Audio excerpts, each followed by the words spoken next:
I'd say I like prep because of the good student to teacher ratios. Students have all the opportunities they need to be able to achieve success, and the teachers are there the entire way to help you out. Social Sciences Department at Hilton Head Prep is very dedicated to helping students understand complex issues of the day. The Math Department is very helpful and will always help you if you need any assistance with any problem, whether it's complex or simple. Our English department is dedicated to teaching, is passionately dedicated to teaching literature and research skills. Our science department is dedicated to educating our students on the nuances of environmental and biological factors of the world of today.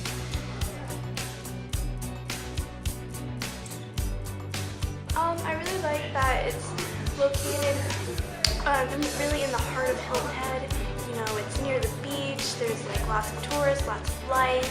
I really like how we're located in a gated community, so it's really private, yet we still get to see a lot of local life and people who also come to the island, and it's very nice. You get to see a lot of different people.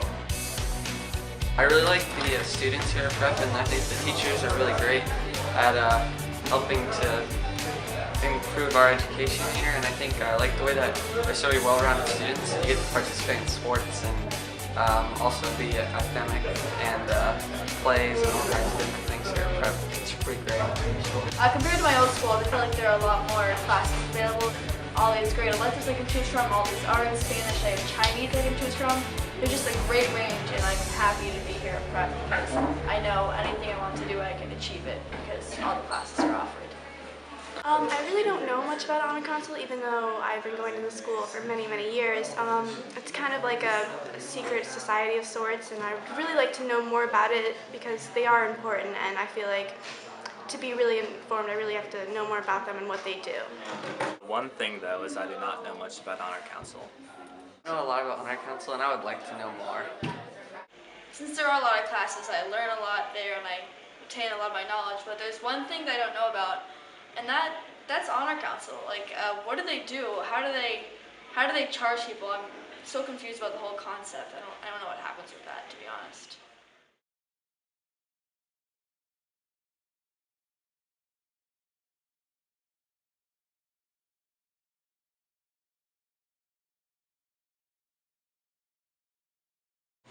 The Honor Code is a document that we all sign at the beginning of the year that tells us that basically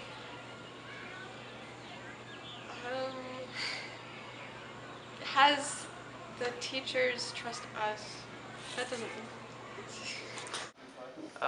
What is the Honor Code? I feel that the Honor Code is a set list of rules that students at Hilton Head Prep are expected to follow and abide by at their tenure at this institution.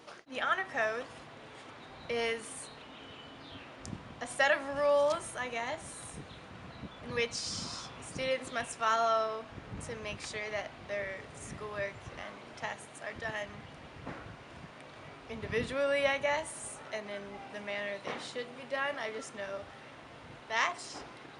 The Honor Council is Sarah Deloach. That's all I know, to be honest. And she reports the violations of the Honor Code. I feel that the Honor Council, what does the Honor Council do? The answer's in the question. I mean, we don't know what they do, really. I mean, I guess they're there to help judge if someone has broken the rules or not, but it's very unclear exactly what this special group of people really handle. The Honor Council is a system run by mostly students and a couple teachers that helps sort of track people and punish people who don't follow the Honor Code.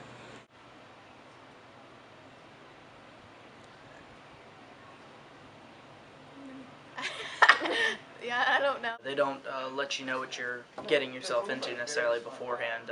From what I understand, for any of those who may break the honor code rules, that's when you find out how it's handled. If I needed to defend myself against the honor council, I probably would have to perhaps maybe read up on it a bit. No, I don't think that there is enough information given for a student to feel adequately prepared in the defense of the honor council.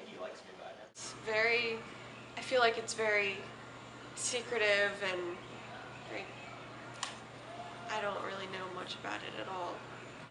I do not feel like I know enough information about the honor council to defend myself.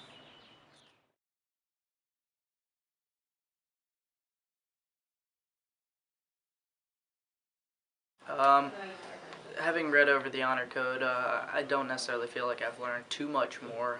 Perhaps I have a better understanding of what kind of things will get me sent there, and perhaps it does slightly talk about the procedure, although I feel like the procedure would be more extensive on a case-by-case basis. So no, I'm not sure if I know much more than I used to. I feel like I know a lot more about the honor council because I didn't know that the disrespect and vandalism and all that stuff was under there. I thought it was just cheating. After reading the honor code for prep, I have more of an understanding of what it is and what the honor council actually does. So after reading that and the honor code and what the honor code consists of, I have more of an understanding of what it actually is. Do you think you could answer the questions that I asked earlier? Yes, I think I could answer them much better than I did before. So is the accused student innocent until proven guilty? I don't know the answer to that question. I would say yes.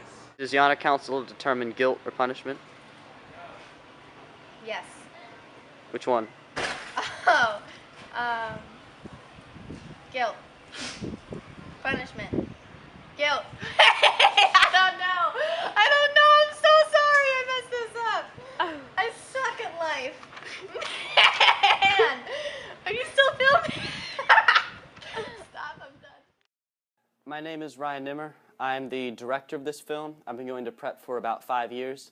And I was really inspired to make this film from a personal experience that I had, and it really caused me to question what the Honor Council was, what they did, and really the lack of knowledge surrounding it.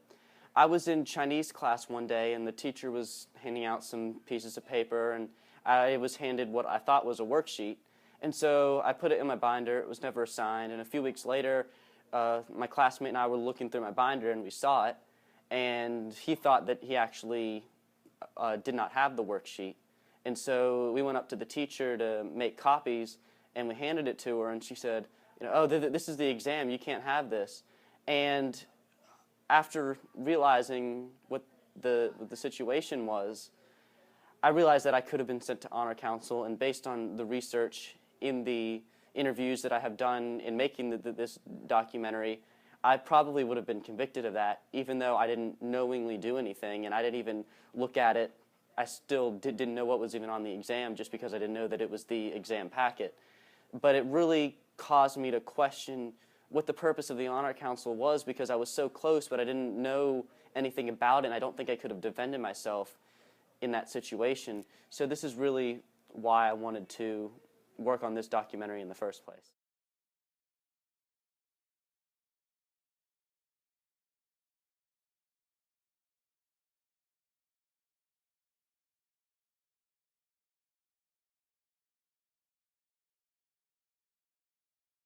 I just feel like the one thing that's really lacking and that I can really see is just the knowledge surrounding the Honor Code. Most of the students can't even answer simple questions about the Honor Code, simple things about what they do, what the process is, and so I feel like this is just a huge issue overall. I believe the Honor Council in its current system is a disadvantage to the student and the individual because of the lack of knowledge surrounding it. It's not very transparent, and I really want it to be more transparent, just so people can know how to defend themselves if they're in this situation if they weren't guilty. And I really don't feel like calling for transparency could be a bad thing. I think it could also help the Honor Council run their meetings more effectively. I think it could help the students know how the meetings are run, know how they can correct their bad behavior, as well as knowing how to defend themselves, which would have helped me in my situation. Our role in Honor Council was to be a member of the committee, which would hear cases with other students in the high school and two faculty members. I'm the faculty advisor to the Honor Council along with Ms. Ramster. I'm the chairman of the Honor Council, which means that I organize the meetings and carry out the meeting leader, and I follow up with punishment and keep open dialogue with Mrs. Webb and the administration about current cases. The Honor Council hears cases that are brought by faculty of incidences of cheating, lying, stealing, or vandalism are the four things in our purview.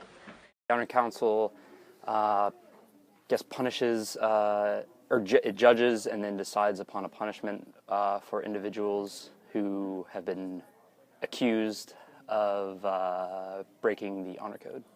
In the past, I've tried to keep the mindset of innocent until proven guilty, and we do decide upon punishment. I guess the stance is more, the assumption is you have to, if it's very clear cut, you would have to sort of talk us out of why this teacher is wrong. So it's sort of almost faculty word and student word being kind of compared. The rulings, I'm actually not sure if they have to be unanimous. There have been instances where we have had debates, but I think it's mainly majority rule. Rulings have to be unanimous. Like a protocol for each meeting? Yeah. Yes. So the case is brought to the student council, usually to the advisors first. We have a form as teachers that we fill out that says the manner of the infraction, you circle which infraction it was, and then you write like a narrative outline. Your job is to contact parents before you actually send it to Honor Council. Then when the Honor Council gets it, we call the student who sits outside. The Honor Council reads the case. Sometimes we'll call the teacher in if it's a complicated case. And then the student is brought in and they kind of give their side or their take on the situation, and then they're excused. The Honor Council discusses it, votes, and then it kind of goes to the administration after that with our recommendations. And is this system of proceedings, is it available to the public or to the accused person? No, not officially. It's not, no. Okay. It's not. Can the accused... I mean, it's not secretive, but it's also not published anywhere. If anybody asked, any student council member, Honor Council member could go over that with them. And we often do, with parents especially. Personally, I believe that the teacher's testimony impacts the final decision a lot. If they say with a lot of detail why they believe someone did something, then they're typically found guilty. How much impact does a teacher's testimony have on a decision? A lot. Like, a lot. The teacher tells the student or the teacher who accused that student of whatever they did, they tell them that I'm going to send this to Honor Council or whatever, and then usually a good amount of time later, I tell them that, hey, you're going to have an Honor Council meeting today. Usually it is, I tell them the same day that the meeting occurs, but that might be a few days, maybe even a week after the event has occurred. I would like to be better prepared for the meetings to really get a grasp on everything, but I think as of now it's pretty fair. I think it's pretty fair. Well, yeah, I think it certainly could be more. I think we could do a better job of saying, having some sort of document that we could refer all accused students to, like on Moodle or some equivalent thing, that if you have any questions, here's how it works out, and here are some common consequences for these particular infractions? I believe it's unfair because they do not know what they're getting into. They're kind of just told to show up to this specific room at this specific time. They do not have the ability to bring a witness, and on top of that, they're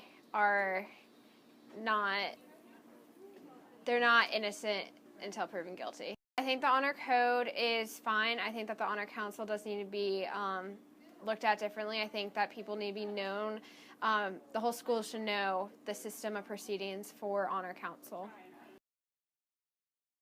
I believe Samantha Criney's last point really echoes the concern of the student body in that there isn't enough transparency, that it's kind of unfair to put someone in a situation that they're probably uncomfortable with and they don't know much about, even if they want to know about something.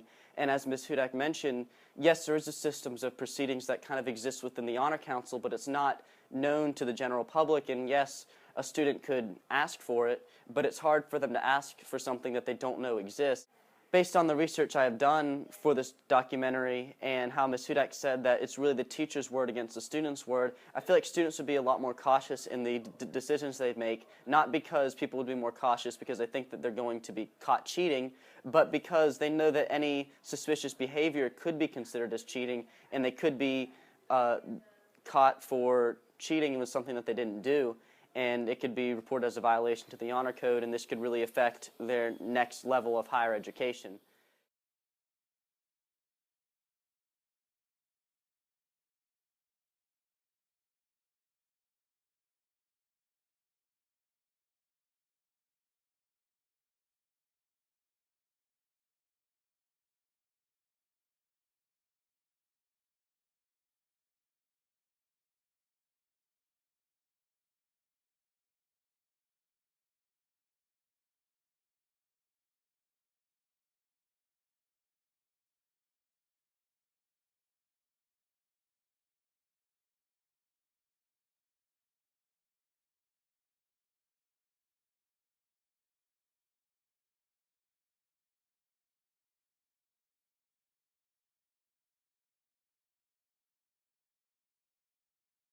I believe, based off hearsay, rumors, and common knowledge, that it is a council that determines, that acts as a judiciary body within the school.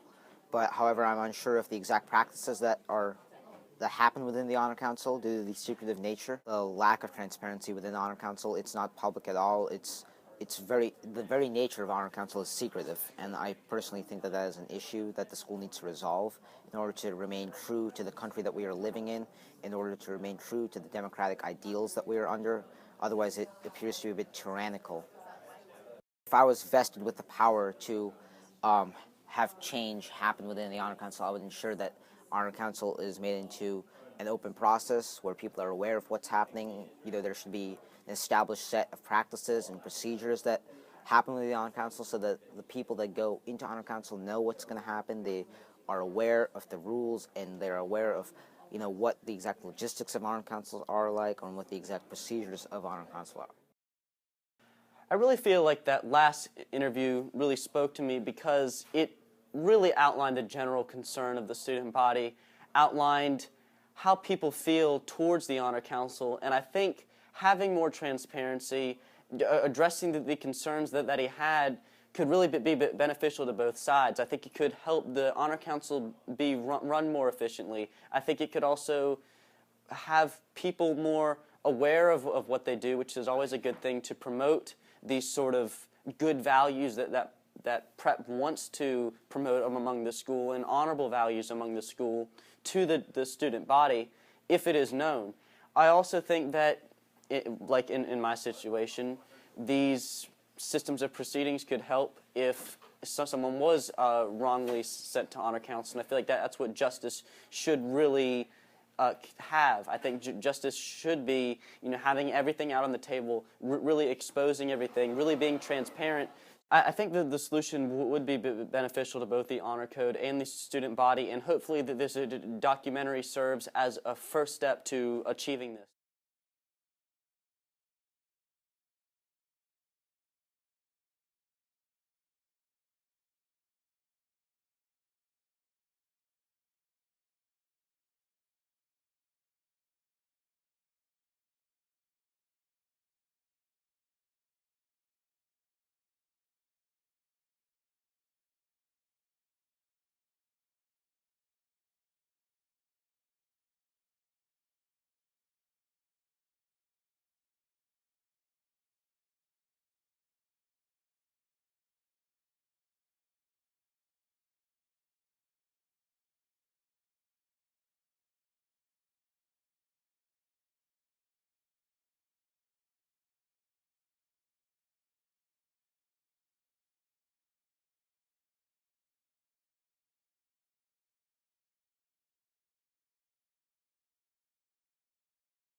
hopefully that people feel empowered by this, feel like they should call upon more transparency, and hopefully find a solution to this obvious issue that affects every single student here at Hilton Head Prep.